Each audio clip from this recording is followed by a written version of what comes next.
Dan kita akan langsung mengetahui bagaimana kondisi terkini di Iran pasca ancaman serangan Donald Trump bersama jurnalis Ismail Amin melaporkan langsung dari Iran. Ismail, jadi salah satu hal utama yang diprotes oleh warga Iran adalah kondisi perekonomian. Dan sebenarnya penyebabnya juga adalah karena sanksi yang dijatuhkan oleh AS. Meskipun terbukti ya ekonomi Iran bisa survive. Jadi bagaimana situasi terkini di Iran di sana, terutama aktivitas perekonomiannya, Ismail?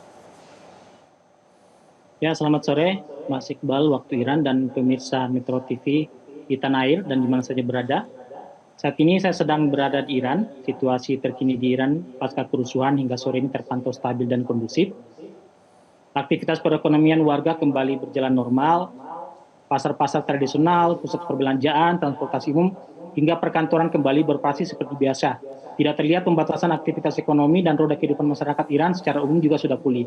Tadi juga saya ke bank untuk mengurus pergantian kartu ATM baru dan semua berjalan secara normal. Memang masih tampak di beberapa titik strategis aparat keamanan tetap siaga, namun lebih bersifat preventif dan pengamanan rutin. Saya sampaikan juga sejak awal KBRI Tehran tetap menjaga komunikasi dan koordinasi dengan setiap warga negara Indonesia yang ada di Iran dan telah menjalin koordinasi yang intens dengan pihak berwenang di Iran untuk memastikan tidak ada korban baik luka-luka maupun korban jiwa dari warga negara Indonesia akibat kerusuhan yang terjadi belakangan ini. Sehingga mereka yang ada di tanah air yang memiliki keluarga atau teman di Iran untuk sementara dipastikan dalam kondisi aman dan selamat.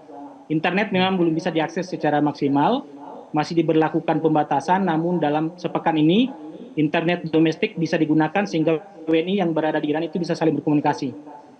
Saat ini akses internet dilakukan secara bertahap, untuk sementara disebutkan dapat diakses secara terbatas oleh perangkat pemerintah termasuk kantor berita milik pemerintah, pelaku pasar terutama penggerak ekonomi dan juga sivitas akademika agar pembelajaran online kelas internasional bisa tetap berjalan. Begitu Mas Iqbal. Oke, kita sambil menayangkan kondisi di Iran ya sehari-hari karena Mas Ismail juga rutin mengupload video langsung kondisi di Iran di kota-kota besarnya terutama. Mas Ismail, tapi kalau kita lihat ya tentu Anda yang langsung berada di sana mengamati pemberitaan dari media, kemudian juga ada juga propaganda-propaganda yang sampai saat ini masih terus dilancarkan. Tapi ada peringatan dari Presiden Pezeshkian, warning ya, jika Trump menyerang pemimpin revolusi Islam Khamenei, itu sama saja dengan deklarasi perang skala besar katanya. Nah, apakah Anda menilai Iran saat ini tengah mengonsolidasikan kekuatan untuk mengantisipasi hal itu, Mas Ismail?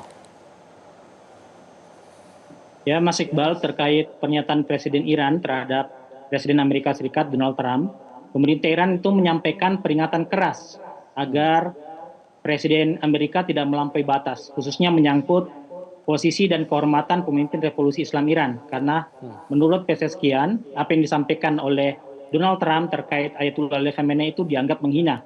Ayatullah Said Ali Khamenei, Presiden Iran menegaskan bahwa kepemimpinan revolusi adalah garis merah bangsa Iran. Dan setiap ancaman, tekanan, atau provokasi terhadapnya akan dianggap sebagai ancaman langsung terhadap kedaulatan nasional Iran dengan konsekuensi serius. Bahkan dikatakan oleh Presiden Pezeshkian, setiap ancaman yang dikenakan terhadap Ayatullah Ali Khamenei itu artinya akan memicu perang skala besar di kawasan Timur Tengah. Menteri Pertahanan Iran juga telah menyatakan kesiapan dan kesiagaan penuh untuk terjadi eskalasi perang kalau misalnya memang itu harus terjadi. Oke, Mas Ismail, kita tahu beberapa saat yang lalu terjadi chaos atau kerusuhan ya, tapi ternyata belakangan diketahui dari bukti-bukti yang setidaknya telah berhasil dikumpulkan oleh pihak berwenang, ada beberapa perusuh yang diketahui ternyata didalangi oleh intelijen Zionis. Nah, bagaimana penegakan hukum terhadap mereka, Mas Ismail? Ya, Mas Iqbal, sejak awal memang disebutkan bahwa beberapa pekan ini Iran itu dalam kondisi tidak sepenuhnya aman, dimulai dari aksi demonstrasi akhir Desember yang dipicu oleh kenaikan harga akibat inflasi yang semakin tinggi. Para pelaku pasar itu melakukan aksi unjuk rasa di pasar Tehran, mengajukan protes dan tuntutan agar pemerintah bekerja efektif untuk segera mengendalikan harga pasar. Ini adalah demonstrasi yang damai, wajar, dan tuntutan yang sah. Presiden Pezeshkian juga sudah mengambil sikap tegas, melakukan pergantian kepala bank sentral, dan memfasilitasi perwakilan demonstran untuk berdialog dengan pemerintah. Namun demonstrasi ini kemudian dibajak dan dieksploitasi oleh kelompok yang disebut oleh pemerintah itu menggandeng kepentingan asing tuntutan yang awalnya perbaikan ekonomi menjadi suara-suara anti pemerintah dan penghinaan pada simbol negara. Oleh Ayatullah Ali Khamenei itu sudah diinstruksikan bahwa dua kelompok ini harus dipisahkan. Yang pertama, pelaku demonstran yang damai itu harus difasilitasi dialognya dengan pemerintah dan didengarkan aspirasi mereka, sementara pelaku kerusuhan itu harus ditindak tegas. Dan itu sudah dilakukan dalam beberapa hari ini, sering terjadi operasi penggerebekan, operasi penangkapan terhadap pihak-pihak yang disebut sebagai pelaku kerusuhan. Karena pada malam Kamis 8 Januari 2026, pada saat itu ini adalah terjadi kerusuhan besar di beberapa kota besar secara serentak.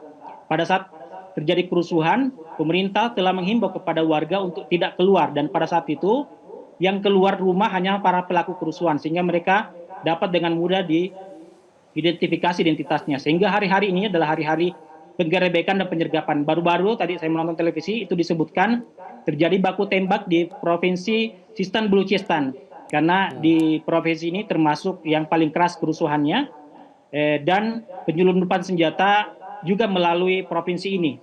Bahkan disebutkan ada 60.000 pucuk senjata yang berhasil didapatkan oleh aparat keamanan yang berupaya untuk diselundupkan masuk ke Iran. Oke. Sehingga pihak pengadilan itu dalam menentukan hukuman itu memisahkan antara kedua kelompok ini, mana pelaku demonstran yang terdiri dari masyarakat sipil biasa, tidak bersenjata, tidak melakukan kerusuhan dan kekerasan, dan mana pelaku kerusuhan yang memang bisa kita lihat dari beberapa video yang beredar itu mereka bersenjata dan melakukan aksi-aksi kekerasan termasuk menyerang aparat keamanan. Di Tehran saja ada 100 aparat keamanan dan warga sipil yang menjadi korban jiwa akibat kekerasan yang dilakukan oleh para perusuh ini.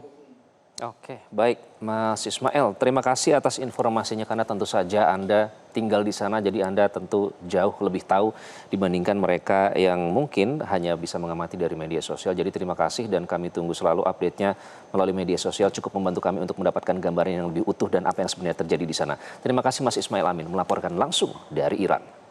Jelajahi cara baru mendapatkan informasi. Download Metro TV Extend sekarang.